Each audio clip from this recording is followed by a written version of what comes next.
You all really seem to like the Bowflex bicep mistake video I did a little bit ago, and I thought, let me just do another short one. This time we're going to talk about the tricep. This is a similar mistake that most people are doing on the Bowflex machine when they're doing triceps that they don't actually realize is stealing some of their tricep gains. So before we get started, as usual, if you find this video to be helpful, please hit like on it, maybe even the subscribe.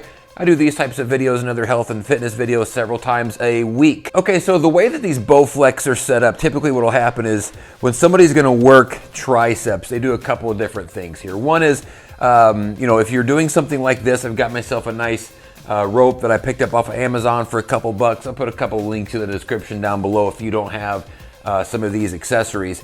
But, a lot of times we'll go to one side of the machine and we'll put the handles or whatever here. And then because of the way that the cables are set up and the angle of the cables, what ends up happening if you're doing like a tricep push down is something like this. I kind of wish I would have went with a lighter weight before I started this video, but it doesn't matter.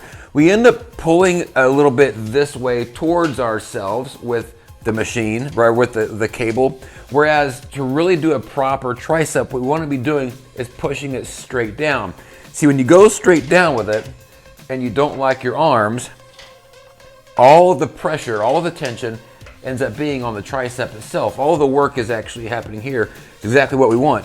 But the tendency with these machines is, again, because of the design, it's natural to kind of step back away from the tower. Now, this is at an angle. It's not straight down anymore. It's at an angle. And so we'll do the first part of it like we had been doing, and we'll push it down. But then what happens is we lock our triceps and we pull back a little bit, like to hold it down. And we're fighting the resistance.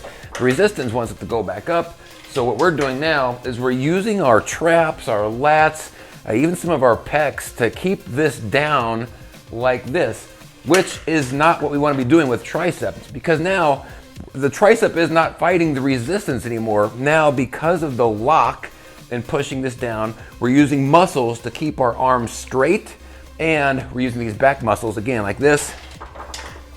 And now I'm squeezing the snot out of my lats. We don't want to do that. Our lats have no part of this. This is not their party. This is for triceps only. So just a heads up, when you're doing a tricep push down on the Bowflex, try to keep it as angled up and down and pushing it down towards the ground directly as you can. Don't be pulling it back like this because you're locking your arms. Don't lock your arms at all during this. Just go down real easy. Stop right before you lock it and come back up, right? And that's well, a couple things. One, you're going to prevent some injuries by not locking up your elbows all the time, and you're going to keep the predominant resistance and the predominant pressure on the muscles which you're actually trying to work, which in this case is, of course, the triceps. Do a little bit of out kind of with that. So anyways, that's it. Just want to give you a quick heads up. I did the bicep, thought I'd do the tricep. If this was helpful, please hit like on it, maybe even the subscribe. Check out that clean hat by Mammoth Hatwear as well. If you got a big head, I'll put a link in the description down below. They make hats for big heads. 10% off if you use the discount code down below. That's it. Got some work to do. Thanks all so much for watching. Got a bunch of other Bowflex videos. Go check those out. Peace out.